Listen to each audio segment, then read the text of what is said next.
আজকের ড্রামাটা কোনো ফ্যান্টাসি কিংবা কমেডি ড্রামা নয়, এটা একটা হরর থ্রিলার ড্রামা যার প্রতিটা মুহূর্তে টুইস্ট এবং সাসপেন্স সবার মাথা ঘুরিয়ে দেবে। আশা করছি ড্রামাটা আপনাদের অনেক ভালো লাগবে। তাহলে চলুন আর কোনো কথা না বাড়িয়ে শুরু করা যাক এই অসাধারণ ড্রামাটার এক্সপ্লেনেশন। শুরুতেই আমাদের দুটো বাচ্চা ছেলে মেয়েকে দেখানো হয়। তারা কোনো এক অজানা কারণে ভয়ে দৌড়াতে ছিল। এইভাবে দৌড়াতে দৌড়াতেই তাদের একটা মহিলার সঙ্গে ধাক্কা লাগে।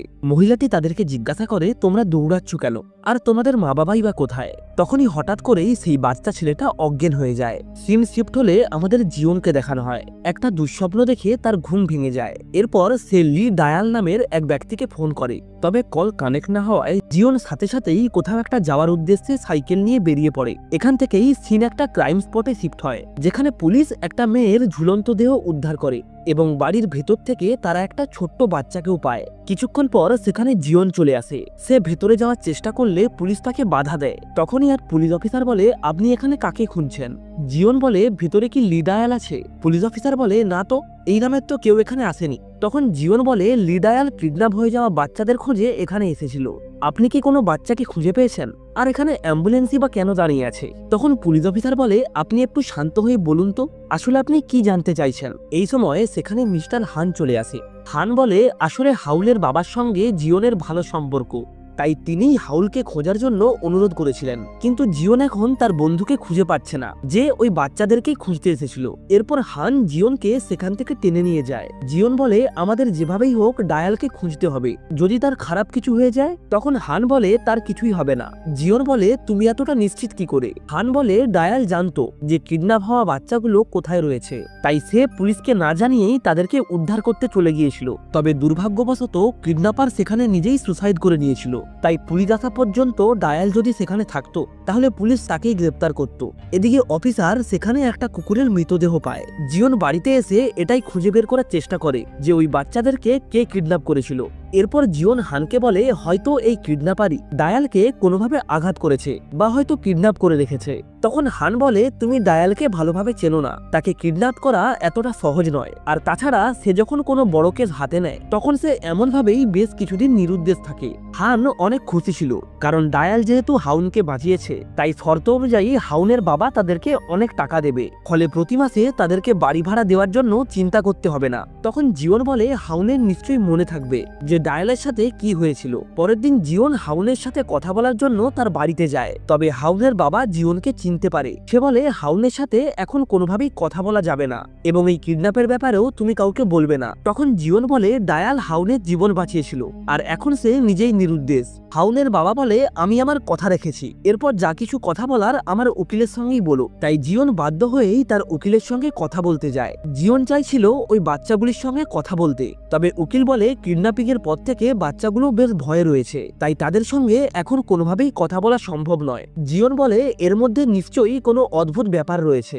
উকিল বলে, আমার মনে হয় এই কারণেই ডায়াল কেসটাতে এতটা ইনভলভ হয়েছে, কারণ ডায়াল এমন প্রকৃতির মানুষ যে যতক্ষণ না সত্যটা জানতে পারবে ততক্ষণ সে শান্ত হবে না। জিওন জিজ্ঞাসা করে, আপনি কি ডায়ালকে আগে থেকেই চেনেন? উকিল দাহি বলে, হ্যাঁ, আসলে কয়েক বছর আগে ডায়াল একজন আর্মি অফিসার ছিল, তার উপর আর্মির গোপন তথ্য ফাঁস করার অভিযোগ ছিল, এই কারণেই তাকে অ্যারেস্ট করা হয়েছিল।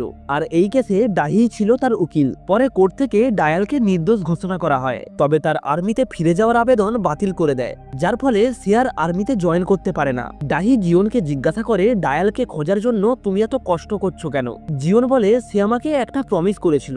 এখানে আমরা জানতে পারি জিওন ডায়ালের এজেন্সিতে পার্ট টাইম জব করে। আসলে জিওনের বোন সুসাইড করে মারা গিয়েছিল, তবে জিওন এটা কোনোভাবেই বিশ্বাস করতো না। সে মনে করে তার বোনকে কেউ হত্যা করেছে, তাই সে ডায়ালকে বলে তার বোনের খুনিকে খোঁজার জন্য। তবে এই কথাটা সে ডাহিকে জানায় না। ডাহি বলে, ডায়াল যদি তোমাকে প্রমিস করে থাকে তাহলে তুমি তার জন্য অপেক্ষা করো, সে অবশ্যই ফিরে আসবে, কারণ সে কখনো প্রমিস ভাঙে না। অন্যদিকে সেই ডিটেকটিভ অফিসার পারজিও ফরেন্সিক অফিসে যায়। ফরেন্সিক অফিসার জানায় লামনির কানে ও হাতে কাটা দাগ রয়েছে, তবে তার যেহেতু মানসিক অবস্থা ঠিক ছিল না, তাই সুসাইড করার আগে সে হয়তো নিজেই কেটেছে। কিন্তু যে কুকুরের বডিটা পাওয়া গিয়েছিল সেটাতে মানুষের কামড়ানোর দাগ রয়েছে, তবে সেই কামড়ানোর দাগ লামনির নয়, অর্থাৎ এখানে কোনো তৃতীয় ব্যক্তিও ছিল। এরপর আমরা সেখানে একটা আনআইডেন্টিফাইড বডিও দেখতে পাই। বডিটা বাইরে নিয়ে গেলে আমরা ওই অফিসের বাইরে ডায়ালকে দেখতে পাই। অন্যদিকে জিওন হসপিটালে যায় কিডন্যাপ হওয়া একটা বাচ্চার সঙ্গে দেখা করার জন্য। সেই বাচ্চাটা একটা ছবি আঁকছিল। যেখানে লাল ড্রেস পরা একটা মহিলা ছিল। এটা দেখে জিওন বাচ্চাটাকে জিজ্ঞাসা করে, এই মহিলাই কি তোমাদেরকে সেদিন তুলে নিয়ে গিয়েছিল? তবে এতে বাচ্চাটা বেশ ভয় পেয়ে যায়, আর তার মায়েরও এইসব পছন্দ হয় না, তাই সে জিওনকে সেখান থেকে চলে যেতে বলে। কিছুক্ষণ পর ওই বাচ্চা এবং তার মা যখন ঘুমিয়েছিল তখন সেখানে ডায়াল আসে এবং তাদের দেখে চুপচাপ চলে যায়। অন্যদিকে রাতের বেলায় জিওন যখন একা বাড়ি ফিরছিল তখনই সে তার চারিপাশে অদ্ভুত কিছু একটা অনুভব করে এবং তার মনে হয় কেউ যেন তার পিছু করছে। তাই সে ভয়ে দ্রুত তার রুমে চলে আসে। এই সময় কেউ একজন তাকে পেছন থেকে টেনে ধরে। জিওনও ভয় পেয়ে তাকে টেনে মেঝেতে ফেলে দেয়। এরপর সে পেছন ফিরে দেখে এই ব্যক্তি হলো ডায়াল। জিওন ডায়ালকে ওঠানোর জন্য তার হাতটা বাড়িয়ে দেয়। ডায়াল কিছুক্ষণ ভাবার পর তার হাতটা ধরে উঠে দাঁড়ায়। এরপর রুমের ভেতরে গেলে আমরা জিওন ও তার বোনের ছবি দেখতে পাই। ডায়াল জিওনকে জিজ্ঞাসা করে, তুমি গারামে রাখা ছবি দেখে ওভাবে চমকে গিয়েছিলে কেন? আর ওই ছবিতে থাকা মহিলাটাই বা কে, যার ব্যাপারে তুমি গারামকে জিজ্ঞাসা করছিলে? সে কি তোমার বোনের খুনের সঙ্গে কোনোভাবে জড়িত? তবে উল্টে জিওন তাকে জিজ্ঞাসা করে, তুমি বাচ্চাদের খুঁজতে গিয়ে নিরুদ্দেশ হয়ে গিয়েছিলে কেন? আর এই মহিলা কি বাচ্চাদের কিডন্যাপিং এর সঙ্গে জড়িত? তাহলে কি লামনি আসল কিডন্যাপার নয়? ডায়াল বলে, প্রথমে তুমি আমার প্রশ্নের উত্তর দাও। তুমি এই মহিলাকে কেন খুঁজতে গিয়েছিলে? আর কেনই বা তোমার এটা মনে হয় যে এই মহিলা তোমার বোনের খুনের সঙ্গে জড়িত? কিন্তু জিওন বলে, প্রথমে তুমি বলো কি কারণে তুমি এই মহিলার ব্যাপারে জানতে চাও। তখন ডায়াল বলে, তুমি তোমার বোনের খুনিকে একাই খুঁজে নাও, আমি চললাম। এটা বলে সে যখন উঠেই যাচ্ছিল তখন জিওন তাকে থামিয়ে বলে, দাঁড়াও, আমি সব বলছি। ডায়াল বলে, আগে বলো তুমি এই ব্যাপারটা লুকিয়েছো কেন? জিওন বলে, আমি পুলিশকে এ ব্যাপারে অনেকবার বলেছি, তবে পুলিশ কোনোভাবেই আমার কথা বিশ্বাস করেনি, তাই আমার নিজের ওপরেই সন্দেহ হতো। এই কারণেই আমি চেয়েছিলাম যে আমি বলার আগে তুমি সবকিছু খুঁজে বের করো। এখান থেকে সিন পাস্টে শিফট হয়। আমরা জিওনের বোন আইরাংকে দেখতে পাই। সে একটা রেস্টুরেন্টে ওয়েটারের কাজ করে। আইরাং একটা কেক নিয়ে টেবিলের দিকে যাচ্ছিল, তবে তাকে দেখে অনেকটাই অস্বাভাবিক বলে মনে হচ্ছিল। আইরাং টেবিলের উপরে কেকটা রাখে এবং সবার সামনেই ছুরি দিয়ে নিজের গলা কেটে নেয়। এই সময় ওই রেস্টুরেন্টে জিওন চলে আসে। সবাইকে চারিদিকে দৌড়াতে দেখে সে ভেতরে যায় এবং দেখতে পায় আইরাং রক্তাক্ত অবস্থায় মেঝেতে পড়ে আছে। জিওন রক্ত থামানোর জন্য কোট দিয়ে গলা চেপে ধরে। তখনই সে লক্ষ্য করে আইরাং কারো দিকে তাকিয়ে আছে। সে সামনে তাকালে লাল রঙের জামা পরা এক মেয়েকে দেখতে পায়। মেয়েটি তাদেরকে দেখে মৃদু হাসে। এরপর আইরাং সাইন ল্যাঙ্গুয়েজে জিওনকে কিছু বোঝানোর চেষ্টা করে এবং মহিলাটির দিকে আঙুল দেখায়। তবে এরপর জিওন যখন তার দিকে তাকায় তখন সে ওই মেয়েটিকে দেখতে পায় না। আর এর মধ্যেই আইরাং তার শেষ নিঃশ্বাস ত্যাগ করে। সিনের পর বর্তমানে ফিরে আসে। ডায়াল জিওনকে জিজ্ঞাসা করে, আইরাং তোমাকে ইশারার মাধ্যমে কি বলতে চেয়েছিল? জিওন বলে, সে বলছিল তুমি এখান থেকে পালিয়ে যাও আর ওই মহিলার দিকে তাকাবে না এবং তার কোনো কথা শুনবে না। ডায়াল বলে, পুলিশ কি বলেছে? জিওন বলে, পুলিশ আমার কথা বিশ্বাস করেনি। তারা বলেছিল মারা যাওয়ার সময় আইরাং হ্যালুসিনেট করছিল। এরপর সিসিটিভি চেক করলে ওই মহিলাটাকে সিসিটিভিতেও দেখা যায় না। ডায়াল বলে, আইরাং এর কোনো কথোপকথন বা চ্যাট দেখে কি ওই মহিলা সম্পর্কে কিছু জানতে পেরেছো? জিওন বলে, আইরাং মারা যাওয়ার আগে তার সমস্ত চ্যাট ও কথোপকথন ডিলিট করে দিয়েছিল। এরপর ডায়াল বলে, তোমার বোনের ফোন থেকে মেসেজ করো যে আমার সাথে এমনটা কেন করলে, যাকে সবাই মনে করে আইরাংই এই মেসেজটা পাঠিয়েছে। জিওন জিজ্ঞাসা করে, কাকে মেসেজটা পাঠাবো? ডায়াল বলে, সেই সমস্ত মানুষকে যারা তার মৃত্যুর সময় সেখানে উপস্থিত ছিল। আইরাং সবার সামনেই সুসাইড করেছে, অর্থাৎ সে কাউকে না কাউকে এটা উপলব্ধি করাতে চেয়েছিল যে সেই হলো আসল অপরাধী। ডায়ালের কথা মতো জিওন সবাইকে মেসেজ পাঠিয়ে দেয়। এরপর আমরা ওই রেস্টুরেন্টের ম্যানেজারকে দেখতে পাই যে তার ছেলেকে নিয়ে গাড়ি চালাচ্ছিল। সে ওই মেসেজটা দেখার সাথে সাথেই কিছুটা ঘাবড়ে যায় এবং ফোনটা সুইচ অফ করে দেয়। এখান থেকে সিন পাস্টে শিফট হয়। যখন আয়রাং রেস্টুরেন্টের ডিউটিতে ছিল তখন লিজিং এসে বলে, তুমি কি কলিং শুনতে পাও না? টেবিলের রিং বাজার সাথে সাথেই টেবিলে যাবে। এটা শুনে আয়রাং লিজিং এর কাছে ক্ষমা চায়। এরপর ম্যানেজারও এসে তাকে এর জন্য কথা শোনায়। আয়রাং ম্যানেজারের কাছেও ক্ষমা চায়। এরপর আমরা দেখতে পাই আয়রাং সবাইকে লুকিয়ে তার কানের যন্ত্রটা পড়ছে, কারণ সে কানে শুনতে পায় না। তবে এই ব্যাপারটা ম্যানেজার দেখে ফেলে। এরপর আয়রাং যখন চেঞ্জিং রুমে যায় তখন সেখানে ম্যানেজার আসে এবং শুনতে না পাওয়ার ব্যাপারটা লুকিয়ে যাওয়ার জন্য তাকে অনেক কথা শোনায়। একই সাথেই তার সাথে অসভ্যতামিও শুরু করে। তবে তখনই সেখানে লিজিং চলে আসায় ম্যানেজার সেখান থেকে বেরিয়ে যায় এবং লিজিংকে বলে, আয়রাং নিজেই আমাকে কথা বলার জন্য এখানে ডেকেছিল। লিজিং ভেতরে এসে দেখে আয়রাং তার জামার বোতাম লাগাচ্ছে। সে তখন মনে করে আয়রাং এর হয়তো কোনো খারাপ মতলব ছিল। সিনের পর প্রেজেন্টে ফিরে আসে। ম্যানেজারের ছেলেটাকে বলে, যে মেয়েটা তোমার সাথে কাজ করত তুমি তাকে কেন মেরে ফেললে? তখন ম্যানেজার বলে, তুমি এসব কি উল্টোপাল্টা কথা বলছো, আর এসব কোথা থেকে শুনেছো? তখন ম্যানেজারের ছেলে বলে, তুমি জানো না, সবাই তো এটা জানে। এই কথাটা শুনে ম্যানেজার অবাক হয়ে যায় এবং ঠিক সেই মুহূর্তেই তার গাড়ির সামনে কিছু একটা চলে আসে, যার ফলে তার গাড়িটা অ্যাক্সিডেন্ট হয়ে যায়। এদিকে লিজিং নামের সেই মহিলা আইরাংয়ের ফোনে সরি লিখে পাঠায়। তখন জিওন ফোন করে তাকে দেখা করার কথা বলে। লিজিওং জিওনের সাথে দেখা করে বলে, আমি লকার রুমে আইরাং এবং ম্যানেজারকে একসাথে দেখেছিলাম। তখন আইরাং এর শার্টের বোতাম খোলা ছিল এবং ম্যানেজার বলছিল আইরাং নিজেই তাকে কথা বলার জন্য ডেকেছে। এছাড়াও আইরাংকে খুব একটা বেশি কাজ করতে হতো না, সে অনেক কম কাজ করেও অনেক বেশি বেতন পেত। সহজে টাকা ইনকাম করার জন্য সে যে কারো সাথে বিছানায় শুয়ে পড়তো। এই কথাটা শুনে জিওন অনেক রেগে যায় এবং তাকে সজোরে একটা চড় মারে। লিজিং কাঁদতে কাঁদতে বলে, আমি আইরাংকে কখনোই বিরক্ত করিনি, আমার দোষ এটাই যে আমি তার নামে সবাইকে উল্টোপাল্টা কথা বলেছি। আমি কোনোভাবেই তার মৃত্যুর জন্য দায়ী নয়। তবে জিওন বলে, তুমিও বাকিদের মতোই সমানভাবে দায়ী। তখন ডায়াল তার কাছে এসে বলে, তুমি এরকম করলে কেন? জিওন বলে, লিজিং আইরাংয়ের সমস্যার কথাটা জানতো, তা সত্ত্বেও সে সবার কাছে তার নামে দুর্নাম ছড়িয়েছে। লিজিং চাইলেই তার পাশে দাঁড়িয়ে তাকে সান্ত্বনা দিতে পারত, কিন্তু সে সেটা করেনি, তাই লিজিংও সমানভাবেই অপরাধী। এরপর ডায়াল এবং জিওন ম্যানেজারের বাড়ির দিকে যায়। তখনই তারা লক্ষ্য করে ম্যানেজারের স্ত্রী ব্যস্ত হয়ে কোথাও একটা যাচ্ছে। জিওন তার কাছে গিয়ে জিজ্ঞাসা করে, ম্যানেজার কি বাড়িতে আছে? তখন মহিলাটি বলে, আমার স্বামী ও ছেলের অ্যাক্সিডেন্ট হয়েছে, তারা সামনের হসপিটালে ভর্তি আছে, আমি সেখানেই যাচ্ছি। ম্যানেজারের গাড়িটা কিভাবে অ্যাক্সিডেন্ট হয়েছিল সেটা দেখার জন্য ডায়াল ও জিওন গাড়ির ক্যামেরা চেক করে। ভিডিওটা চালালে তারা ম্যানেজারের গাড়ির সামনে সেই লাল ড্রেস পরা মেয়েটাকে দেখতে পায়, যার কারণেই তাদের গাড়িটা অ্যাক্সিডেন্ট হয়েছিল। এটা দেখে জিওন বেশ ভয় পেয়ে যায়। এখান থেকে সিন হসপিটালে ম্যানেজারের কাছে শিফট হয়। সে হ্যালুসিনেট করে সাদা কাপড়ে ঢাকা কিছুজন তাকে ঘিরে ধরেছে। এটা দেখে ম্যানেজার ভয়ে কেবিন থেকে বেরিয়ে এসে লিফটে ওঠে, তবে ওই লিফটটা কিছুতেই বন্ধ হচ্ছিল না। এদিকে জিওন ও ডায়াল ম্যানেজারের সাথে দেখা করতে আসলে কেবিনে তাকে দেখতে পায় না, তবে তারা লক্ষ্য করে ম্যানেজারের স্লাইনের বোতলটা নিচে পড়ে আছে। তারা তৎক্ষণাৎ ম্যানেজারকে চারিদিকে খুঁজতে শুরু করে। ঠিক এই সময় তারা রাস্তার মাঝখানে ম্যানেজারকে দেখতে পায়। তারা ম্যানেজারের পিছু নিয়ে একটা বিল্ডিং এর ছাদে চলে আসে। এরপর তারা দেখে ম্যানেজার ছাদের রেলিং এ উঠে ঝাঁপ দেওয়ার চেষ্টা করছে। এটা দেখে ডায়াল দৌড়ে গিয়ে তাকে বাঁচানোর চেষ্টা করে, তবে সে ম্যানেজারকে ধরতে পারে না। তার হাতটা ম্যানেজারের হাতের আর পার চলে যায়। তবে ঠিক সময় মতন জিওন দৌড়ে এসে ম্যানেজারকে নিচে নামিয়ে নেয়, যার ফলে ওই ম্যানেজার অজ্ঞান হয়ে যায়। ডায়াল এই ব্যাপারটা দেখে বেশ অবাক হয়। এই সময় জিওন ডায়ালকে বলে, তুমি চাইলেও ম্যানেজারকে ধরতে পারবে না, কারণ তুমি মারা গেছো। সিন এখান থেকে পাস্টে শিফট হয়। আর্মির চাকরিটা চলে যাওয়ার পর ডায়াল মিস্টার হানের সাথে একটা ডিটেকটিভ এজেন্সি খোলে, তবে টাকার অভাবে তারা অফিসের ভাড়া ঠিক টাইমে দিতে পারত না। এই সময় একদিন অফিসে ডাহি আসে। ডাহিকে দেখে ডায়াল তার ডিটেকটিভের পোশাক পরে নেয়। ডাহি দুটো বাচ্চার ছবি দেখিয়ে বলে, এই দুটো বাচ্চা একই সময় একই দিনে দুটো আলাদা জায়গা থেকে নিখোঁজ হয়েছে। একজনের নাম সাং ইন উল, তার বয়স 7 বছর। 21শে আগস্ট 7:20 আমরাই নামের একটা অ্যাপার্টমেন্টের পার্ক থেকে নিখোঁজ হয়েছে। আরেকজনের নাম জাং গারাম, সেও ঠিক এই সময় থেকেই নিখোঁজ হয়েছে। এই ঘটনার প্রায় 1 সপ্তাহ হয়ে গেল, তবে পুলিশ এখনো অবধি তাদের কোনো খোঁজ পায়নি। হান বলে, ক্ষমা করবেন, যে কেসে পুলিশ যুক্ত আছে আমরা সেই কেস নেই না। ডায়াল বলে, এই কেসটা পুলিশ দেখছে না, এদের সাথেই আরও একটা বাচ্চা ওই একই দিনেই নিখোঁজ হয়েছে, আমাদের তাকে খুঁজতে হবে। ডায়াল ডাহিকে বলে, আপনার সাথে যে ব্যক্তি এসেছে উনি হলেন বাচ্চাটির বাবা, আর উনি ভেতরে আসেননি কারণ উনি চান না যে কেউ এই ব্যাপারে জানুক। তখন ডাহি আর একটা ছবি বের করে বলে, তুমি কি একে খুঁজতে পারবে? ছবিটি দেখার পর ডায়াল বাইরে গিয়ে লোকটিকে বলে, আপনার পকেটে যেটা আছে সেটা আমাকে দিন। এটা শুনে লোকটা বেশ অবাক হয়ে যায়। ডায়াল বলে, যে সিও সবার সামনে আসতে চায় না, সে ইন্টারভিউ দিতে চলে আসে শুধু তার মেয়ের কথায়। তবে দুর্ভাগ্যজনকভাবে ওই ইন্টারভিউটা হয়েছিল আপনার মেয়ে নিখোঁজ হওয়ার পর। তার মানে কিডন্যাপিং এর ব্যাপারটা আর কেউ জানে না। তাছাড়া ইন্টারভিউ টপিকটাও খুব একটা আর্জেন্ট ছিল না, অর্থাৎ এটা নিশ্চয়ই ওই কিডন্যাপাররাই আপনাকে করিয়েছে। আর নিশ্চয়ই কিডন্যাপারদের সঙ্গে যোগাযোগ করার এটা ছাড়া আর কোনো মাধ্যম ছিল না, অর্থাৎ তারা আপনাকে একটা হুমকি দিয়ে চিঠি পাঠিয়েছিল, কিন্তু তারপর আর কোনো যোগাযোগ করেনি।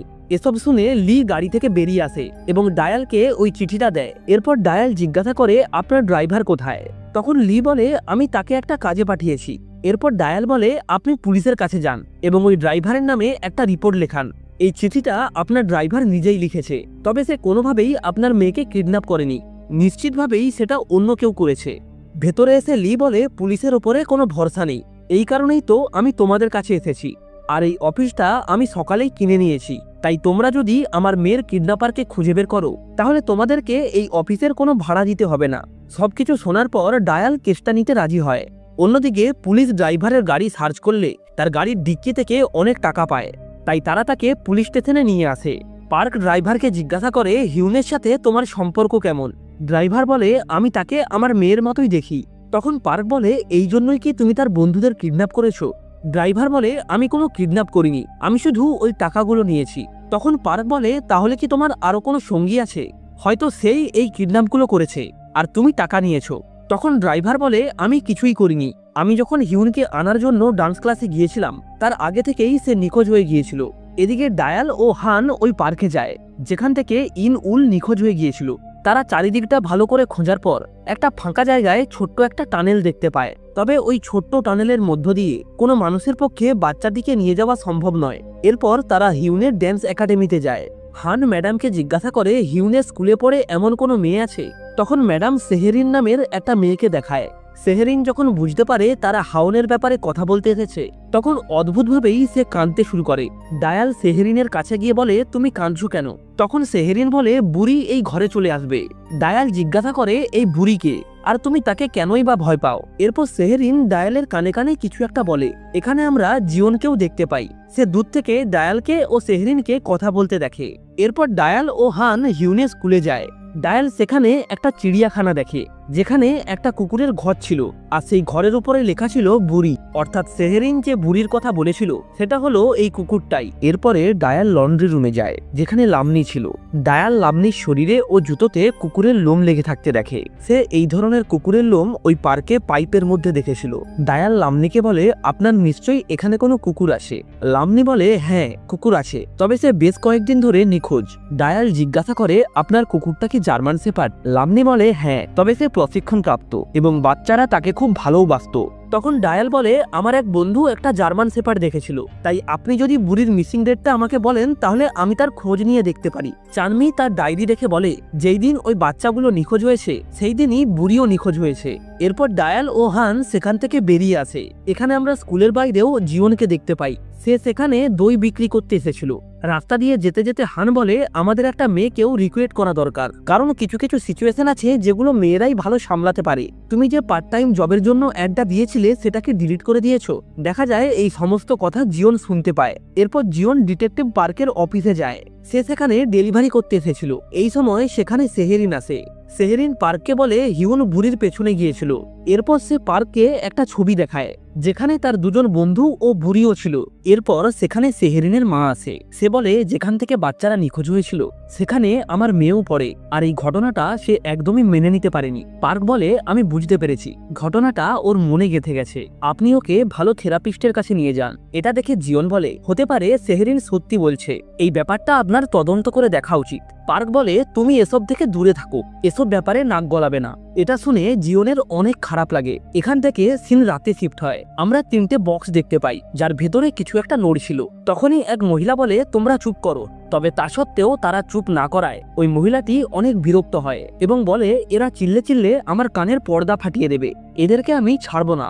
এরপর সে ওই বক্সগুলির মধ্যে একটা বক্স ওপেন করে আর আমরা দেখতে পাই মহিলাটির চোখটি অদ্ভুতভাবেই লাল হয়ে আসে। সিন এখান থেকে ডায়ালের কাছে শিফট হয়। ডায়াল এইসবের জন্য চানমিকে সন্দেহ করতে থাকে। হান জিজ্ঞাসা করে এতজন থাকতে তোমার চানমির ওপরেই কেন সন্দেহ হলো। তখন ডায়াল বলে পুরো ঘর পরিষ্কার থাকলেও চানমির জামা কাপড়ে কুকুরের লোম লেগেছিল, আর বুড়ি যদি বেশ কিছুদিন ধরে নিখোঁজ হয়ে থাকে তাহলে তার শরীরে কুকুরের লোম এলো কোথা থেকে। হান জিজ্ঞাসা করে তার এইসব করার কারণ কি হতে পারে। ডায়াল বলে হতে পারে সে একসঙ্গে 3টে বাচ্চাকে কিডন্যাপ করেছে যাতে ব্যাপারটা একটা বড় হেডলাইন হয়, বা হয়তো স্কুলের ডাইরেক্টর কিংবা ছাত্রছাত্রীর বাবা মার সঙ্গে তার কোনো রকমের পুরানো শত্রুতা রয়েছে। আমার কেন জানি মনে হচ্ছে সে চাইছিল এই ব্যাপারটা কেউ নোটিস করুক, হয়তোবা এটা একটা শিশু নির্যাতনের কেসও হতে পারে। এই সময় সেখানে জিওন আসে। সে আসলে ডায়ালের দেওয়া অ্যাড দেখে পার্ট টাইম জবের জন্য ওখানে এসেছে। জিওন ডায়ালকে তার রিজুমে দেয় এবং বলে কয়েক বছর ধরে আমি এখানে বিভিন্ন রকমের কাজ করছি, তাই লোকাল রাস্তাগুলো খুব ভালোভাবেই চিনি। এছাড়াও আমি ক্যারাটে জানি। সবকিছু শোনার পর ডায়াল বলে তুমি আমাকে ডান্স ক্লাস এবং স্কুলের বাইরে দেখেছিলে, আসলে আমি কোনো পার্ট টাইম জবের অ্যাড দেইনি, তাহলে তুমি এখানে কেন এসেছো। সিওনের পর ডায়ালকে তার বোন আয়রাঙের পুরো ব্যাপারটা জানায়। পরের দিন ডায়াল ও জিওন একটা মিউজিয়ামে আসে। জিওন ও ডায়াল মিউজিয়ামের ভেতরে গিয়ে ঝামেলা শুরু করে। জিওন রিসেপশনে গিয়ে বলে, এই ড্রাইভার 20 আগস্ট এখানে আমার ভাগনাকে মেরেছিল, আপনি কি আমাকে ভিডিও ফুটেজটা দেখাতে পারবেন? তবে রিসেপশনিস্ট জানায় পুলিশ কমপ্লেন ছাড়া আমরা এগুলো করতে পারবো না। কিন্তু তা সত্ত্বেও জিওন তাদের কোনো কথা না শুনে ডায়ালের সঙ্গে আরো ঝামেলা শুরু করে। তখন কর্তৃপক্ষ বাধ্য হয়ে তাদেরকে ফুটেজটা দেখাতে রাজি হয়। সিসিটিভিতে দেখা যায় চানমি একটা বাচ্চাকে বকছে এবং তার লিপসিং পড়ে জিওন বলে, চানমি বলছে কেন আমার মাথা খাচ্ছ। এরপর তারা মিউজিয়াম থেকে বেরিয়ে আসলে ডায়াল জিওনকে তার বাড়ি যেতে বলে এবং নিজে ওই স্কুলে চলে আসে। সে স্কুলের পাঁচিল টপকে বুড়ির থাকার জায়গাতে চলে আসে। সেখানেই সে একটা গোপন রাস্তা খুঁজে পায়, আর ওই রাস্তার পেছনেই ছিল বিশাল আকৃতির এক গুহা যেখানে বুড়ি ছিল, অর্থাৎ সে নিখোঁজ হয়নি, তাকে লুকিয়ে রাখা হয়েছে। সিন চানমির কাছে শিফট হয়। সে বলে, আমি বাচ্চাদের মারতে চাই না। তখনই তার প্রতিবিম্ব তাকে বলে, প্রতি রাতে কি তুই তাদেরকে মারার কথা ভাবিস না? চানমি বলে, ওদেরকে তুমিই এখানে ধরে এনেছো, তাই তুমিই ওদেরকে ছেড়ে দাও। এরপর চানমি কিছু অদ্ভুত আওয়াজ শুনতে পায়, যা শুনে তার মাথা ব্যথা শুরু হয়। তাকে দেখে মনে হচ্ছিল যেন কেউ তার উপর ভর করেছে। ডায়াল ওই গুহার আর একটু ভেতরে গেলে সেখানে একটা বক্সের মধ্য থেকে গারাম ও হিউনকে খুঁজে পায়। ডায়াল তৎক্ষণাৎ তাদেরকে বাইরে আনে এবং তাদেরকে বলে, তোমরা দুজন এখান থেকে দৌড়ে পালিয়ে যাও, আর রাস্তায় বড় কাউকে দেখতে পেলে তাদের ফোন নিয়ে নিজেদের মা বাবাকে ফোন করবে এবং তাদেরকে বলবে ইনহুল এখনো স্কুলে রয়েছে, তারা যেন এই খবরটা পুলিশকে দিয়ে দেয়। তাদেরকে সেখান থেকে চলে যেতে বলে ডায়াল আবারও ওই গুহার মধ্যে যায়। এরপর সে বাথটবের মধ্যে ইনহুলকে দেখতে পায়। তখনই পেছন থেকে বুড়ি এসে চেঁচাতে শুরু করে। আমরা দেখতে পাই বুড়ির চোখ দুটো একদম লাল হয়ে আছে। সে ডায়ালের ওপর আক্রমণ করে। ডায়াল আর কোনো উপায় না পেয়ে তাকে কামড়ে ধরে, ফলে বুড়ি ভয়ে সেখান থেকে পালিয়ে যায়। এরপর সেখানে লামনি আসে। সে পেছন থেকে একটা হাতুড়ি দিয়ে ডায়ালের মাথায় আঘাত করে। ডায়াল পেছনে ফিরলে লাল ড্রেস পরা এক মহিলাকে দেখতে পায়, যার সাথে বুড়িও দাঁড়িয়েছিল। এরপর ডায়াল সেখানেই অজ্ঞান হয়ে যায়। লাবনি ডায়ালকে টানতে টানতে একটা ফাঁকা জায়গাতে নিয়ে আসে এবং গর্ত খুলে তাকে পুঁতে দেয়। তবে ঠিক এই সময় সেখানে প্রবল বৃষ্টি শুরু হয়, যার ফলে কবরের সম্পূর্ণ মাটি ধুয়ে যায় এবং ডায়ালের একটা হাত মাটির ওপরে চলে আসে। ডায়াল কোনো মতে ওই কবর থেকে উঠে আসে। তবে তখনই সে তাকে মাটির ভেতর থেকে একটা হাত বাইরে বেরিয়ে আছে, অর্থাৎ ডায়াল অনেক আগেই মারা গেছে আর বর্তমানে শুধু তার আত্মাটাই বাইরে বেরিয়ে এসেছে। এরপর সে যখন রাস্তা দিয়ে যাচ্ছিল তখন সে বুঝতে পারে সে কাউকে ছুঁতে পারছে না। সিন এখান থেকে বর্তমানে ফিরে আসে। ডায়াল জিওনকে জিজ্ঞাসা করে, তুমি কখন থেকে বুঝতে পেরেছো যে আমি আর বেঁচে নেই?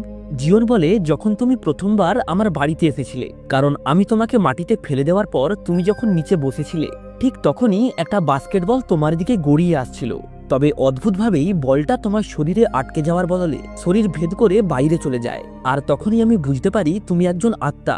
ডায়াল বলে, তুমি এই ব্যাপারটা এত তাড়াতাড়ি বুঝলে কিভাবে? তুমি কি আগেও কোনো আত্মাকে দেখেছো? জিওন বলে, না, আমি শুধু তোমাকেই দেখতে পাই। এরপর ডায়াল জিওনের শরীরে স্পর্শ করে বলে, আমি শুধুমাত্র তোমাকেই কেন স্পর্শ করতে পারি? ঠিক এই সময় ওই ম্যানেজারের জ্ঞান ফিরে আসে, আর আমরা ম্যানেজারের পাশে সেই লাল জামা পরা মেয়েটাকেও দেখতে পাই। সে দাঁড়িয়ে দাঁড়িয়ে ডায়াল ও জিওনকে দেখছিল। ম্যানেজার জিওনকে দেখে কিছুটা অবাক হয়ে যায়, কারণ সে জিওনকে রক্তাক্ত আয়রাং হিসাবে কল্পনা করছিল এবং দেখতে দেখতেই তার চোখ অস্বাভাবিকভাবে লাল হয়ে যায়। ম্যানেজার বলে, আয়রাং, একবার ভেবে দেখো তোমাদের মতো মেয়েকে কে কাজ দেয়, কিন্তু আমি তোমাকে কাজ দিয়েছি। এসব শুনে জিওন জিজ্ঞাসা করে, তুমি আয়রাংয়ের সঙ্গে কি করেছো?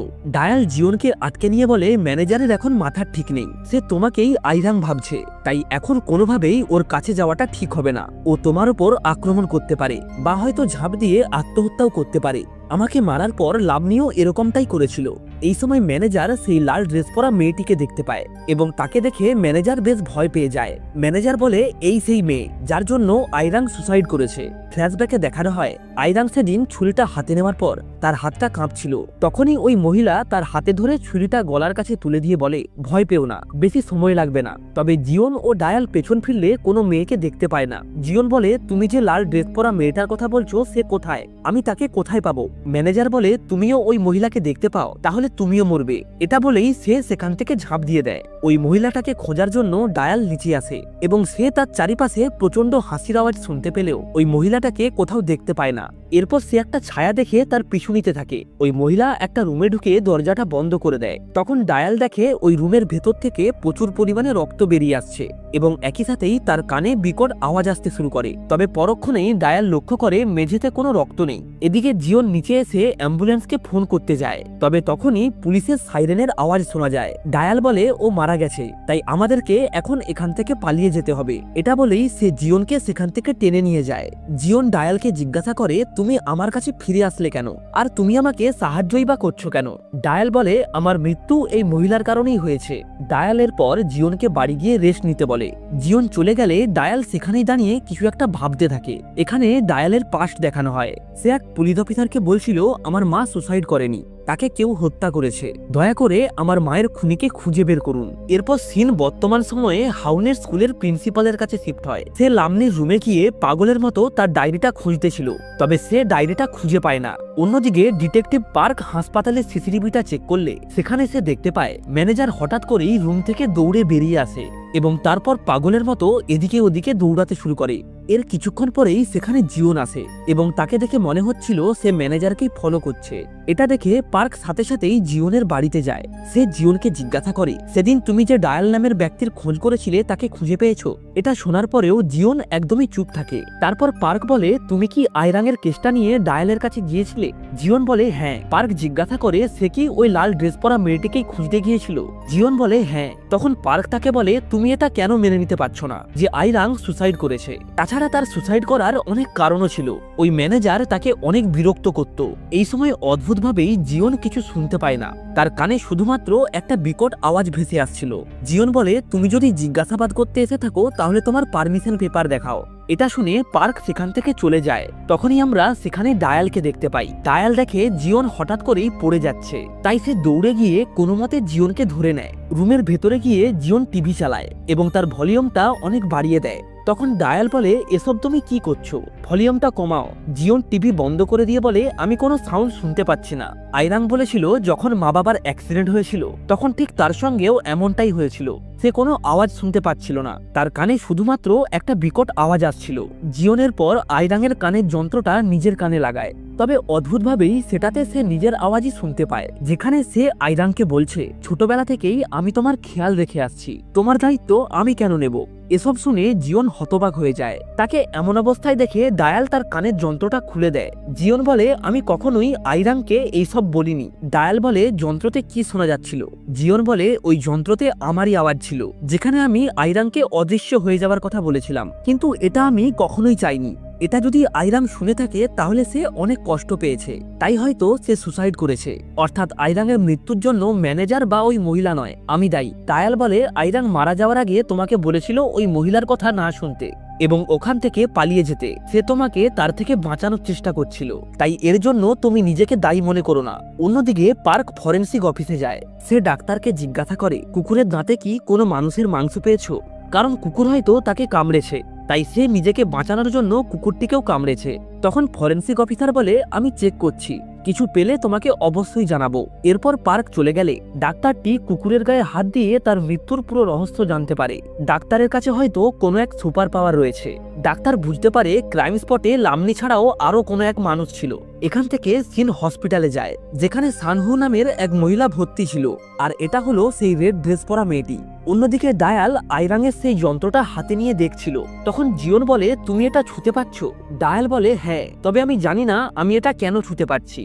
এটার কারণ হয়তো তুমি বা ওই মহিলা হতে পারে। ডায়াল বুঝতে পারে ওই মহিলার জন্যই সবাই হ্যালুসিনেট করছিল, অর্থাৎ এর জন্যই লামনি জোরে জোরে আওয়াজ শুনতে পেত, যার ফলে সে নিজের কানটাকেও কেটে ফেলেছিল। এদিকে ম্যানেজার অ্যাক্সিডেন্ট হওয়ার আগে ওই মহিলাকে দেখেছিল এবং সুসাইড করার আগেও সে জিওনকেই আইরাং মনে করছিল। ডায়ালের পর আইরাংয়ের যন্ত্রটা কানে পড়ে, তবে সে কোনো কিছুই শুনতে পায় না। এরপর সে জিওনকে নিয়ে একটা বাড়িতে যায়, যেখানে 5 বছর আগে ডায়াল তার মাকে নিয়ে থাকতো। ডায়াল যেহেতু কোনো কিছু ছুঁতে পারে না, তাই সে জিওনকে বলে, লেটার বক্সের ভেতরে চাবি আছে, ওটা দিয়ে তুমি দরজাটা খোলো। জিওন চাবি দিয়ে দরজা খুললে তারা দুজন ভেতরে যায়। দেখে মনে হচ্ছিল অনেক বছর ধরে সেখানে কেউ আসেনি, যার ফলে ঘরে সর্বত্রই ধুলোর আস্তরণ পড়ে গিয়েছিল। ডায়াল জিওনকে আইরাংয়ের যন্ত্রটা কানে পড়তে বলে। জিওন যন্ত্রটা কানে পড়লে সে শুনতে পায় কেউ তাকে বলছে, এভাবে বেঁচে থাকার থেকে মরে যাওয়া ভালো। সিন এখান থেকে ফ্ল্যাশব্যাকে যায়। ডায়ালের মা ঘরে বসে বই পড়ছিল। হঠাৎ করেই তার হাতে লেগে একটা কাঁচের গ্লাস নিচে পড়ে ভেঙে যায়। তখন ডায়ালের মা ওই কাঁচের টুকরোগুলি কোড়াতে থাকে। এই সময় সামনে দাঁড়িয়ে থাকা ডায়াল বলে, ছোটবেলা থেকেই তুমি আমার সবথেকে বড় বোঝা। তুমি না থাকলে আমি লাইফে অনেক কিছু করতে পারতাম। আমি যদি অনাথ হতাম তাহলে আর্মিতে চাকরি পাওয়ার জন্য আমাকে এভাবে স্ট্রাগল করতে হতো না। এখন আমি আমার কাঁধ থেকে এই বোঝাটা নামিয়ে দিতে চাই। এই সময় সেখানে ওই লাল ড্রেস পরা মেয়েটিকে দেখা যায়, অর্থাৎ তার জন্যই ডায়ালের মা এইসব কল্পনা করছিল। সবকিছু শোনার পর ডায়ালের মা তার দিকে একটা কাঁচের টুকরো দেখিয়ে বলে, কে তুমি? আমার ছেলের মনে এমন ভাবনা কখনোই আসতে পারে না, তুমি আমার ছেলে নও। সবকিছু শোনার পর ওই লাল জামা পরা মেয়েটা বলে, মজা আসছে না। আর এটা বলার সাথে সাথেই ডায়াল সেখান থেকে উধাও হয়ে যায়। মহিলাটি ডায়ালের মাকে বলে, তুমি নিজে মরবে না, তবে তোমার জায়গায় যদি তোমার ছেলে মারা যায়, কারণ তুমি তার জীবন নষ্ট করেছো, তাই সে তোমাকে এতটাই ঘৃণা করে যে নিজেই নিজেকে শেষ করে ফেলবে। ডায়ালের মা বলে, এরকমটা করো না। তখন ওই মহিলা বলে, আমার যখন 12 বছর বয়স তখন আমার বাবা আত্মহত্যা করেছিল, কারণ সে কোনোভাবেই আমার উপর বোঝা হতে চায়নি। তাই তুমি চাইলেও ঠিক এমনটাই করতে পারো, হয় তুমি মরবে নয়তো তোমার ছেলে মরবে। কেউ জানতেই পারবে না তোমার সাথে কি করেছি, কারণ আমার কোনো অস্তিত্বই নেই। কিছুক্ষণ পর ডায়াল যখন বাড়ি ফিরে আসে তখন সে তার মাকে রক্তাক্ত অবস্থায় বাথটবে দেখতে পায়। ডায়ালের মা ভাঙা কাঁচ দিয়ে নিজের গলা কেটে আত্মহত্যা করেছে। ডায়াল তার মাকে জড়িয়ে ধরে কাঁদতে থাকে। এরপর দেখা যায় তার মা রক্ত দিয়ে আয়নাতে লিখেছে, ডায়াল, কারো উপরে ভরসা করবে না। ওই মহিলা যাই বলুক তুমি ওর কথা বিশ্বাস করবে না, আমি তোমাকে অনেক ভালোবাসি। তখনই ডায়াল তার ঘর থেকে ওই লাল জামা পরা মেয়েটাকে বেরিয়ে যেতে দেখে। সিন এখান থেকে বর্তমানে ফিরে আসে। ডায়াল এই সবকিছু শোনার পর অনেক কষ্ট পায়। এই সময় অদ্ভুতভাবেই পুরো ঘরের সমস্ত কিছু কাঁপতে শুরু করে এবং একটা কাঁচের লাইট ফেটে চারিদিকে ছিটকে পড়ে। এই সবকিছুই ডায়ালের আত্মার শক্তির কারণে হয়েছিল। জীবন বলে, এখান থেকে চলো, আমাদের ওই মহিলাকে খুঁজতে হবে। তখন ডায়াল বলে, কিভাবে খুঁজবো? ওই মহিলার মতো আমারও কোনো অস্তিত্ব নেই, আমি কাউকে ছুতে পারি না, আর কেউ আমাকে দেখতেও পায় না। তখন জীবন তার হাত ধরে বলে, তবুও আমি ওই মহিলাকে খুঁজতে চাই এবং আমি তাকে জিজ্ঞাসা করব সে কেন সবার সাথে এমনটা করছে। তুমি বলেছিলে আইরাং আমাকে বাঁচানোর চেষ্টা করেছিল, ঠিক সেই রকমই তোমার মাও তোমাকে বাঁচানোর চেষ্টা করেছিল। সে কোনোভাবেই ওই মহিলার কথা বিশ্বাস করেনি। যদিও অনেকটা দেরি হয়ে গেছে, তবুও আমাদের ওই মহিলাকে খুঁজতেই হবে, যাতে তার হাত থেকে বাকি মানুষদের বাঁচাতে পারি। ডায়াল জিওনের কথায় রাজি হয়। জিওন বলে, আমরা এখন কোথায় যাব? আমরা তো ওই মহিলার ঠিকানাই জানি না। ডায়াল বলে, ওই মহিলার ঠিকানা জানি না ঠিকই, তবে তার পরবর্তী টার্গেটকে সেটা আমি ভালোভাবেই জানি। আর এর সাথেই সিরিজের দ্বিতীয় এপিসোডটা এখানেই শেষ হয়। তাহলে আজ এই অবধি, দেখা হচ্ছে নেক্সট ভিডিওতে এই সিরিজের তৃতীয় পর্ব নিয়ে।